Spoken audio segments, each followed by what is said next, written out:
Aboubakry II était un Mansa de l'Empire du Mali. Il était le petit-fils de Soundiata Keïta, maître de terre de fleuves et d'or. Mais son regard portait plus loin, vers l'océan, là où l'eau ne finit jamais. Tandis que l'Europe dormait encore, lui rêvait déjà de l'Atlantique, pas pour conquérir, pas pour piller, mais pour comprendre ce que cachait l'horizon. Il convoqua ses érudits, ses marins, ses charpentiers. Il fit construire 1000 navires, 1000 pour traverser l'invisible.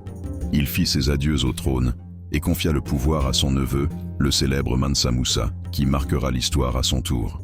Mais l'Atlantique ne pardonne pas. Des jours, des semaines, des mois, courants contraires, brumes épaisses, silence sans fin. Un seul navire reviendra. Il racontera que les autres ont disparu happés par un courant puissant. Mais Aboubakry II, lui, ne reviendra jamais.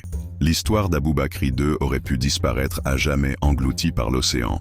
Mais son neveu Mansa Moussa, lorsqu'il atteint le Caire en 1324, couvert d'or et d'honneur, livre l'histoire de son oncle à un scribe du sultan du nom de Al-Oumari. Le roi avant moi a pris la mer. Il n'est jamais revenu. Il écrit ces mots, les conserve dans ses manuscrits. L'histoire officielle devient muette, comme si ce voyage n'avait jamais existé, comme si aucun Africain n'avait jamais osé traverser l'Atlantique. Mais l'historien Ivan van Sertima publie un livre qui brise le mur du silence. Il y raconte la traversée du roi du Mali. Il y rassemble les indices, les traditions partagées, les objets perdus. Des chercheurs l'affirment, avant Colomb, on trouve en Amérique des plantes venues d'Afrique, du mil, du coton, des espèces que l'on ne cultivait qu'au Sahel.